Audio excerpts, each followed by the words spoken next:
Everybody. This is Rochelle, and this is the Guiding Light Small Business Podcast. We're waiting on our guest right now to join us. We've got Sydney Wong. She basically helps businesses get funding, more so getting them prepared to get funding. So while we're waiting on her to come on the screen, we are going to just kind of run through some stuff. You can find us on Facebook Live, of course. That's where we're going to be monitoring for questions. There is a little bit of a delay. Hi, Sydney. How are you? Hi. Hi, Rochelle. How are you doing? Doing fine. There is a little bit of a delay. So if I don't see your question right away, I will get to it. I promise. You can find us on YouTube, Stitcher, all those places. So subscribe to us. This is episode 12, I believe. So this is going to be a good one for sure. So Sydney, you have got like an awesome story. So let's just jump right in, and I think you can tell it best because you were in the Silicon Valley for a little while and then you moved up to Canada. Is that correct? Yeah, so I'm originally Canadian, and basically what happened was that after I did my bachelor's at McGill and I did my master's degree in Europe, in France, I graduated around the time of the recession, so the jobs that were available were really in the tech industry and in marketing automation. That's where everything was really growing really fast. Mm-hmm. And I knew that I wanted to do something more. So then I had a good friend of mine, met him on couch surfing actually. And he said that if I was very serious about learning more about tech and startup, then I needed to go to Silicon Valley, where he was. And so I did, and I bought a one-way ticket within 10 days of getting that email, and I moved in with him. And I had no job. I did have a job, but I had a Canadian job, which really was not helpful for an American visa. I learned the hard way. And I had no visa, and I had no apartment, which was kind of the holy trinity of misfortunes in the valley, because those are the things that were like super hard to get. And so what happened was that I went to every single meetup. I talked to every single dog walker on WAG, every Uber driver, and every housekeeper on TaskRabbit, and learned about what they were doing, where they were going, and they always had a purpose and a structure. So I wanted to take that kind of structured startup mentality.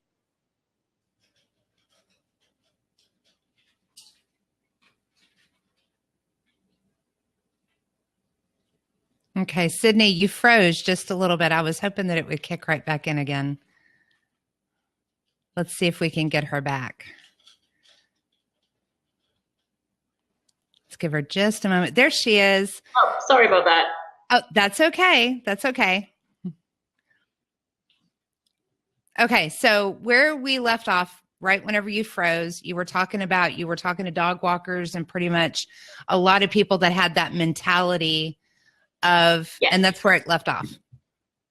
Yeah, so I talked to a lot of people that wanted to start their own business. They had a certain idea of where they wanted to go. They always had an ends to a means, which was really interesting. And they always had steps towards these goals of building their startup, what was required, what they needed. And that's kind of why I wanted to build an innovative platform that had that kind of structure in place and go on from there, because I feel like this industry has not been innovated in a very long time, and yet things around it were all about innovation and technology and advancement in human society and mankind and knowledge. So that's what was one of the things I found to be very interesting. Okay, well, awesome. So you went from that to the funding side of things. So tell us how you made that jump from, okay, you're talking to business owners, you get their passion, you see that, and you can feel that just whenever you're with somebody that has that feeling, I know. So, yes. So tell us a little bit more about how you made that jump over. So, obviously, for somebody who bought a one-way ticket to a place that she's never lived before, I was pretty okay with taking a certain amount of risk. And so I wanted to do a one more step further.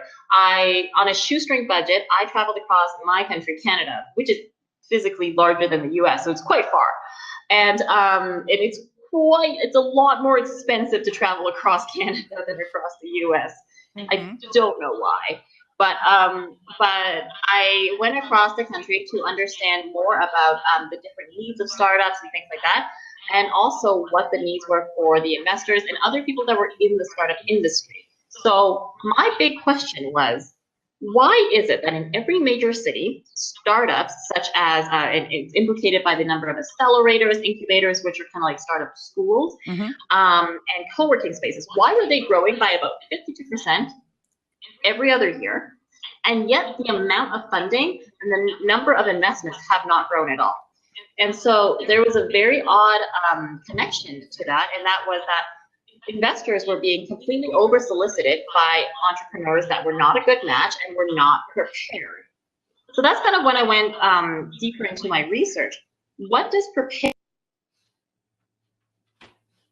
You measure it. From a marketing analytical background, I truly believe that you can always learn from data as long as you're looking out for it.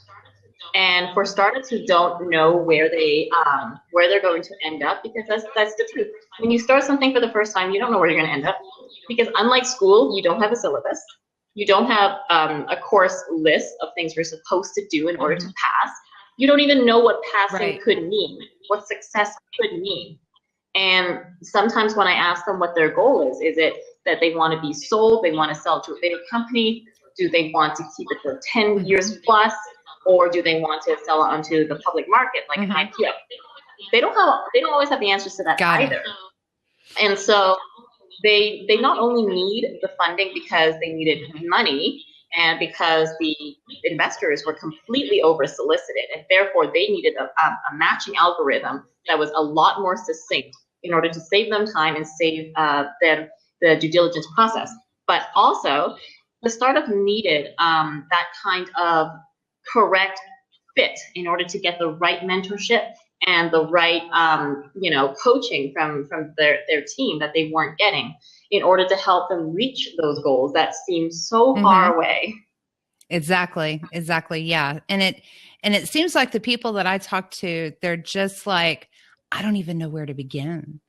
A lot of people, they have no idea. They're like, I've got this great idea and this is what I want to do, but I don't have money. I just have an idea and that's it.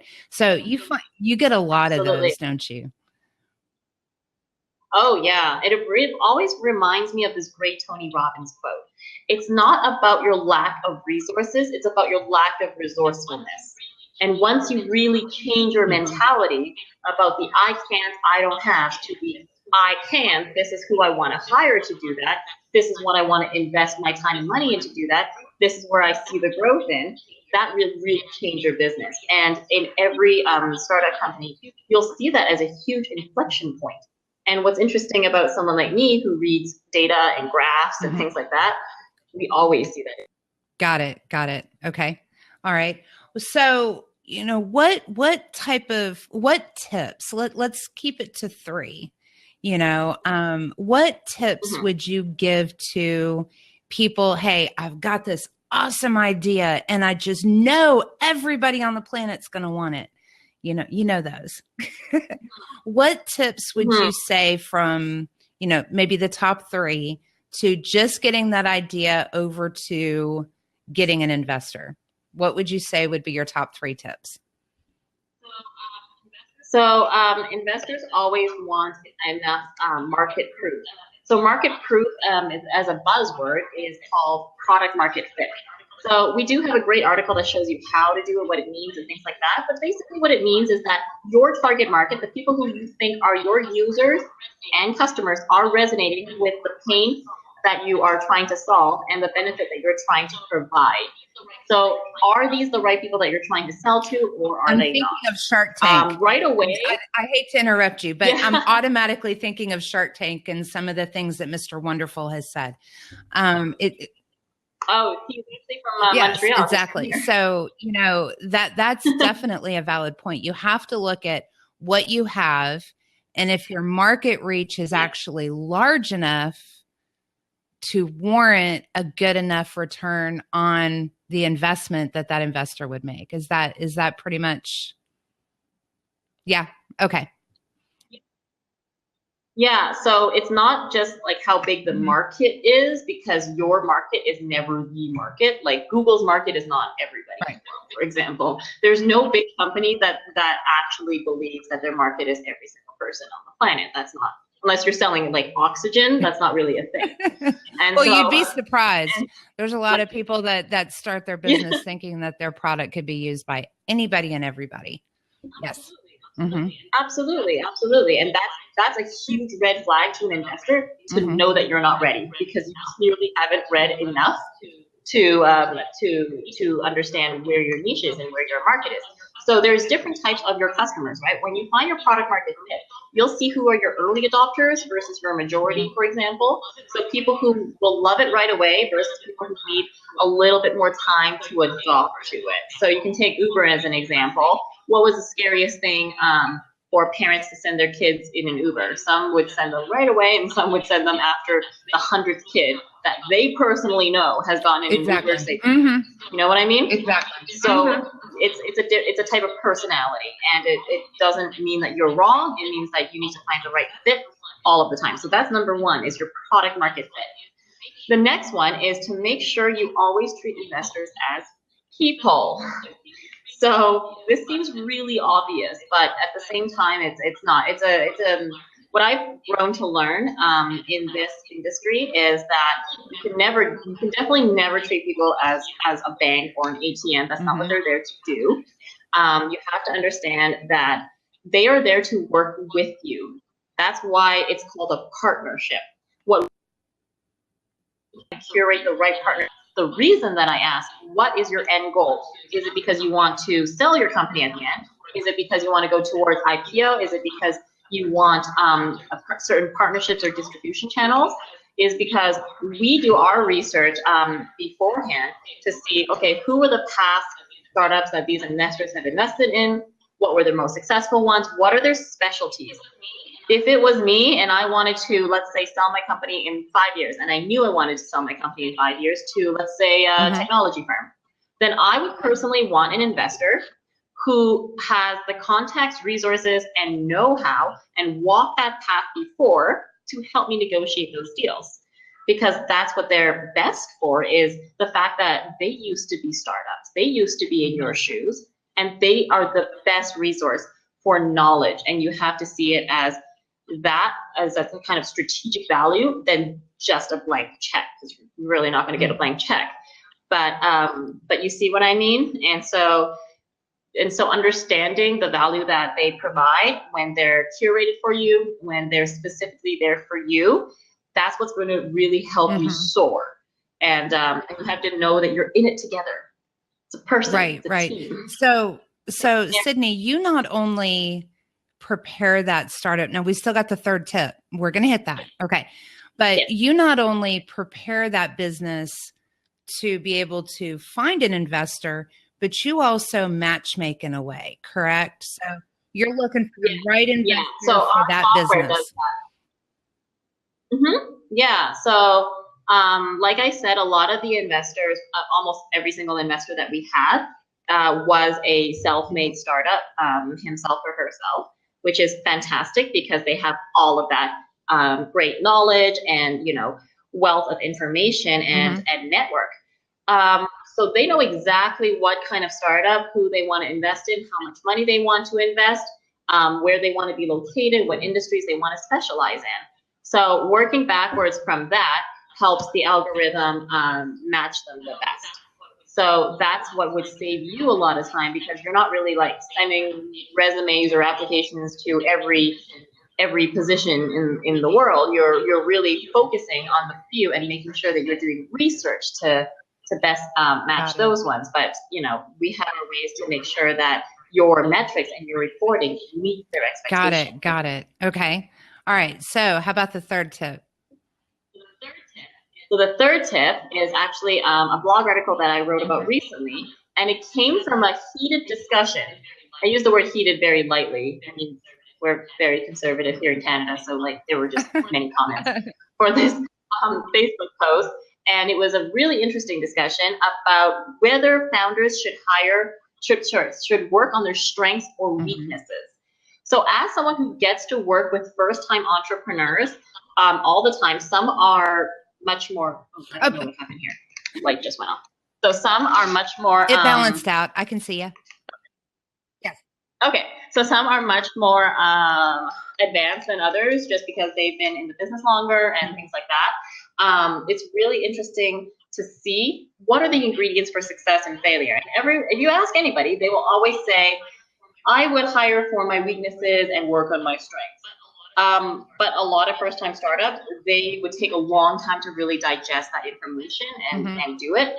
So funding is like any other department, marketing, sales, HR. You're good at it or you're not good at it. And if you're not good at it, it means you haven't had the chance to have that experience or nature versus nurture kind of thing. And so one of the things that we find as a really growing kind of important piece of knowledge that first-time founders really have to practice. And it's very difficult because it could be costly, it could be a big success or a big fail, we don't know, is that they need to understand with so much self-awareness what they are good at and what they need help in and what they need experts to help them in. And so, you know, we specialize in funding, for example. Founders feel they specialize in everything. Right, exactly. They like to wear all the hats. Yes. Yeah, they wear all the hats because they're really afraid to let anybody in and help them. And that is going to cost them so much time. There are some that look for funding for over a year and a half and they still haven't gotten it. Wow. Some of it's a trust factor. Just with talking to, you know, a lot of, you know, small, medium business size owners, you know, a lot of it's trust because either they've got messed over in the past or, you know, something has happened or whatever. They just have a bad taste in their mouth whenever they're, you know, going to start working with somebody. So yes, definitely. Yeah. Definitely. So, okay. So the next thing that I wanted to ask you about were, what are the highs and lows? So the highs would definitely be learning something new every day. And of course, seeing our great startups go through the funding cycle and getting funding, because we know that no matter where our business is going, whether we help one company or whether we help 1 million companies throughout Venture X, we understand that each successful deal would change the course of all of their lives, and it would never be the same. It's not really just getting more money for growth because we help the very early stage, so usually between $50,000 to $2 million. That's their first big round. And most startups tend to fail at that round already. So, and also there aren't very many competitors at that particular level because they don't feel that that some of them aren't serious enough, or they feel like it's not enough revenue potential in that market, or whatever the reasons are. So we noticed that was a big gap in the market, but we also know that once you get that first big round, it changes the course of all of their lives. So the most recent one that we saw was for a wearable tech company, and we are really, really happy to know that they have the potential to have their lives changed too. And it's a positive outcome, which means that for us, it makes everything worth it, because that's what drives our mission, is to make the battlefield of startups a lot more realistic and just a lot less traumatic in the ways that we can, bringing innovation to that area. Right. So that's definitely the biggest highs. The lows would be, again, also part of the trust factor. My biggest startup fail story, and it's up on our YouTube, is and it's actually, I think it's a very important story. I did a whole podcast just about a startup fail. It was a very interesting topic. It was hiring, not really hiring, but having the wrong co-founder. Got it. So I had a mentor when I first started who introduced me to a CTO, a Chief Technology Officer, which is very important for any technology startup. And he was a PhD student who, in the first 2 weeks, actually broke everything that everyone has built. Oh. And he had an amazing resume. So actually, nobody thought to question him or test his skill level because he was at a PhD level. But the problem was that he didn't actually work in a real life situation for a long time because he was in school. So that wasn't really his fault. And it was also our fault that we trusted everything at face value. And so it took 1 year to really fix all of his technical debt. So technical debt is not like any other debt. You can't throw money at it in order to solve the problem. It can only be solved with time. And time is the only non-regenerating asset, right? So as a startup, you have to run like crazy because speed is always on your side. You're trying to decrease the amount of time it takes to do things. But when you have a technical debt, you can't even have more than one person necessarily work on the parts that were broken. It would just take, fix one part and then part B comes and fix that part. And so that's why it took actually over a year to fix the things that test, which was something that I did in Silicon Valley when I was applying for American jobs there. They made me do a technical test, even though some of the jobs that I was applying for were not technical. They just wanted to see if I could do it. And that was really interesting. And I asked why. So my neighbor who worked for Apple iTunes explained that was a minimum requirement for everyone who worked in the Valley. And it didn't really matter what your job was. He's like, if it's remotely related, they're going to make you do a test. And I said, it's not even on the job description that I have to know this. And he said, well, how long do you have to do it? And I'm like, 24 hours. He goes, well, then you have 24 hours to learn it. That's fine. There you he go. Made it look so easy. Yeah. And so we also now for every single technical related position, just to make sure that our code is very protected. Every single person from interns all the way through to any kind of level of developer, you have to do a minimum requirement of a technical test. So then we don't have that ever happen again. Right. Oh, that sounds like a nightmare. Yeah, absolutely. And there was no kind of contract to get him to fix it or have any kind of compensation in any way. We also don't want him to fix it because we don't know what's going to happen. Don't mess it up any more than you already have, right? Yeah. Yes. So that was definitely the biggest startup fail that we felt symptoms of for over 12 months. Got it. Okay. So what industry right now is really hot?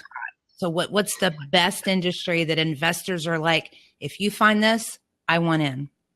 Yeah. So one of the really cool startups that we are working with, we're so excited to be working with him. He's very young, very passionate, has an amazing team. His industry is super interesting because it's always those industries that are the oldest, hardest to change industries that can either get enormous hit or enormous fail. Uber being a great example. The taxi industry is one of the oldest industries, right? Of any city, and it can either be a huge hit or a huge fail. So this startup is so excited about his industry, which is in the education space. So I will never be able to explain it as well as him, but I'm very excited about his project. So right now, especially in America, we don't feel the pain here in Canada the same way. Luckily, when college students graduate, they take something like, 70 years to pay off their debt or something.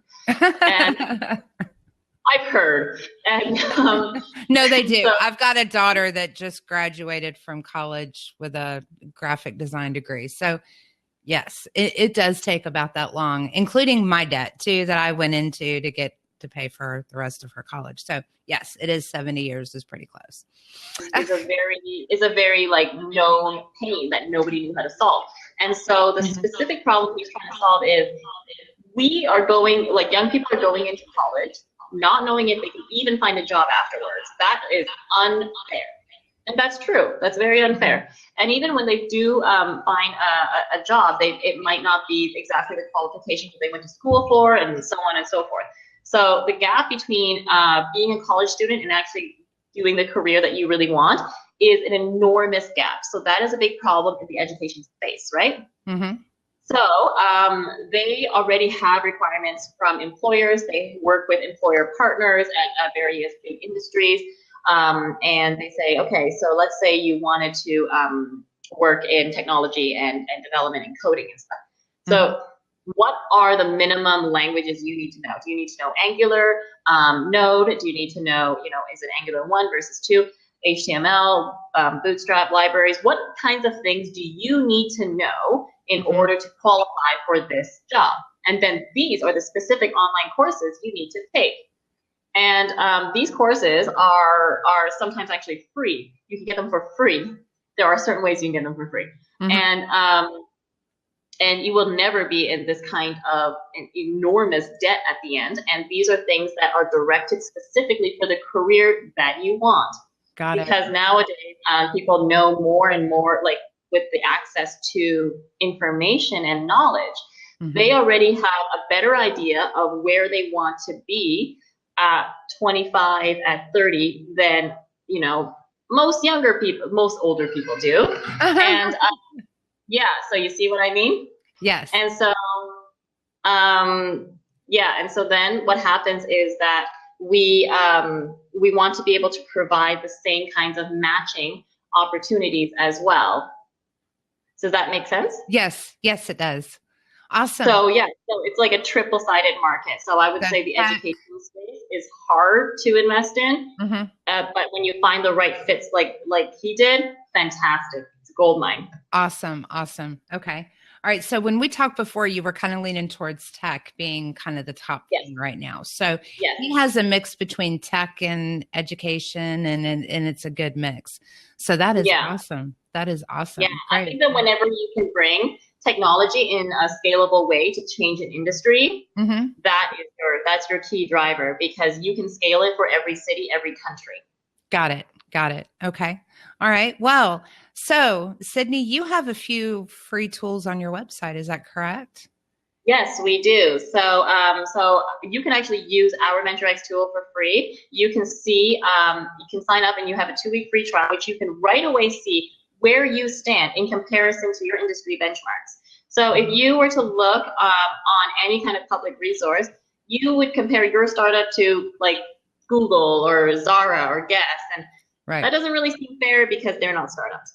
So you would be able to compare yourself with other industries or business models who started around the same time as you, and see where you fit within product market fit, runway, conversion, and engagement. So if you were a food delivery service, let's say you're a food delivery app, so you are using tech and it is scalable for other cities, and there's 4,000 of them, you would know right away that, okay, these are my most important metrics: conversion and engagement. My conversion is not super important because you can have, everyone in one school or neighborhood come onto your app. But if none of them order food, then your business is not doing well. Exactly. But if you have 5 people ordering food 5 days a week, all working days, for example, that's hugely successful. So you would right away that others are super high and their conversions may be lower, but that's where you need to be. So you'll be able to go into the room when you pitch. You can think of a Shark Tank scenario. So when you go into the room, usually startups already are in a less equal position, because come on, you're asking for money. You're asking for a lot of money. Right. And it's always to your benefit to know where you stand in the market before you walk into that room, right? And this kind of information and knowledge may be things that you want to include in your investor's pitch. If you are doing exceptionally well with one metric versus another, you get to see what they see.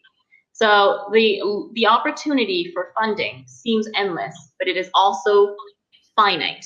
There's a certain amount of money they can give before they run out. Right. You want to make sure that's yours. Definitely. Okay. All right. So the 2-week trial basically will give them more industry specific information that they can use, right, that they can use to make that argument. And I'm just thinking about Shark Tank episodes where they come in and they're like, well, what is your market? Well, everybody. And I'm like, oh, he's toast. He's done. Yeah, exactly. And I think they bring those on there just to make a spectacle out of them and make the show a little bit more entertaining. So Mr. Wonderful, fun with him. Yeah. Oh, absolutely. But anyway, nonetheless, you don't want to fall victim to that. So it's good to go and get this, and it's free. That's awesome. A lot of people would pay a lot of money for that. But you know, where would somebody be? You know, what I want to get to is, okay, so I sign up for the 2-week trial, right? And I get it. And I'm researching my area. What would be the next step? So the next step is usually the startups are with us between 1 and 3 months. And so they pay a monthly subscription after the free trial.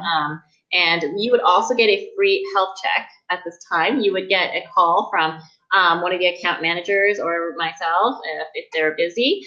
And we would get to analyze your metrics and see where you're strong and where you're weak. That is how you need to understand where your business is truly at. Of course, everyone is completely in love with their business, because if they're not, they wouldn't be a business. But well, Sydney, you kind of come across as the type to where you would be very blunt and honest. And you would say, absolutely. you know, you have to make sure you ask the questions the investors will already ask you, because you should know the answers before they ask you. Right. Exactly. So after the 2-week trial, they get a little bit of hand holding to kind of prepare them for that. And then whenever they're ready, then you basically make them up. Is that? Yes. Okay. So they pay a submission fee. It depends on what level of investment they're looking for. Got it. So if it's early, then it's smaller. If they're more advanced, then it's a little bit more. And then they get through to the matchmaking, and we actually offer to go to the pitch with them. Oh, awesome. It's completely optional. Yeah, and they also get feedback from our team and everything as well. And then when they get investment, then that's where we make most of our revenue. So we want to make sure that our revenue is delayed until they get investment, because 99% of our revenue is only realized when their goals are achieved. Got it. Now, another thing that you offer on your website, which is free or part of the 2-week trial, is those unbiased questions that they need to be prepared to be able to answer. Is that how I understand it? Yeah. So those are the product market fit questions. It's how you would do surveys and things like that. So one of the first entrepreneurs that we worked with, who's signed on, he was a great salesman. So every time he did market research, it was really a pitch. He wasn't really asking about market research at all. He was asking for validation of his passion, not about the business. And that was a very different kind of question. So then we asked to have quantitative measurements in order to understand and compare where they're at when they are talking to customers. So that is completely free as well. So that is, I believe it is available on our website. And it's also linked to the product market fit blog post as well. Where you got it. Now we're going to be sharing. We're going to be sharing the links to all this stuff. So don't everybody just hit Google and try to find it yourself. We'll have the link in Facebook, and then I'll also add it on YouTube. If you are listening on Stitcher, we're going to have her share her website address so you can go hunt it. But if you are having trouble finding it, just let us know and we'll help you find it. For sure. So Sydney, how do people get in touch with you if they want you to work your magic for them?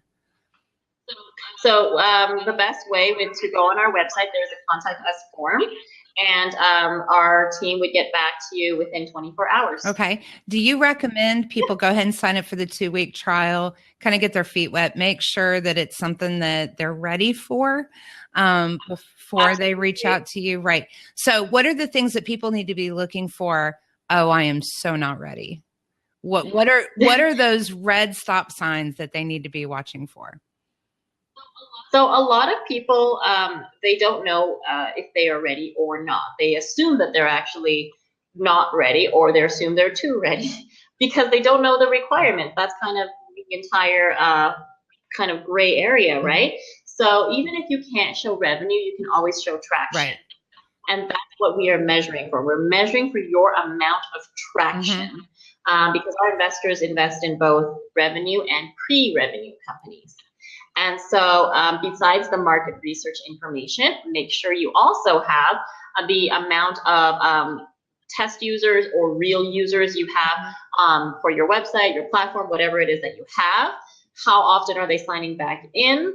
Any letters of intent that you may have already had, it has to be signed. You can't just say you have it. They will check up on that. Right. And don't go downloading logos and making letterheads and creating letters and all that kind of stuff. Yeah, exactly. So they will check up on that. And then also if you have pre-orders and things like that. So make sure you just have that kind of information. When you sign up, any information you don't have, you can always skip and come back to it. Got it. Awesome. Okay, so Sydney, what's your website address? It's www.venturex.ca. So that's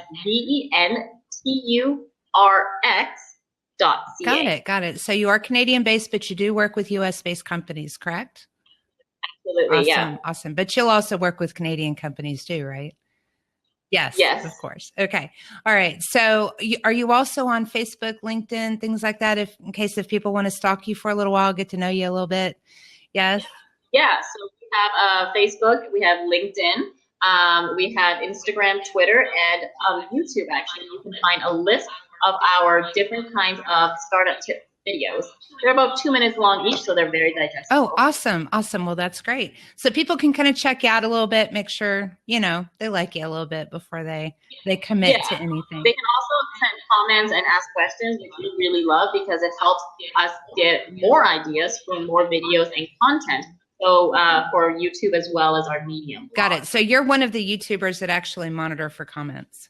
You'll actually answer the comments. Yeah. Okay. I see so many that just post and leave and then they never come back again. So yes, definitely. Awesome. Well, Sydney, it was great. Anything closing that you want to share with us for any investor? Not investor, but any small businesses out there that's wanting investment? So all small businesses there that are wanting investment, the big thing really is the amount of risk that you want to take or can take. And I always find for myself, someone who is, like I said, very risky based on my origin story, your confidence for taking risks comes from accumulation of small challenges and achievements that you've done over your life.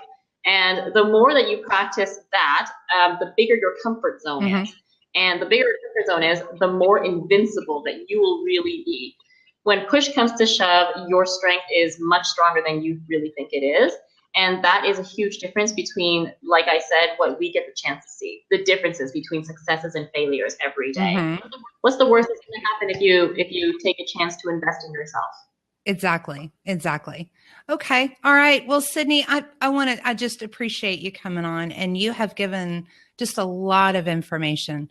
So really appreciate it. You guys go and find Sydney, go stalk her for a little while, check out her website, definitely sign up for the 2-week free trial and check out all the free tools that she's got available. And then that way, hopefully you will get the investors that you want and need to get that idea into reality. Yeah, for sure. Okay. All right. You guys can find us on Stitcher, YouTube, all those cool places, and make sure and subscribe so you get all of our updated stuff. We will have this up on YouTube by this afternoon. Stitcher should be shortly thereafter. So thank you so much, Sydney. I really appreciate it. You're going to have to come back and see us sometime. Absolutely. Thank you so much. Yeah, definitely. Well, thanks, and have a great afternoon. You too. Okay. All right. Bye.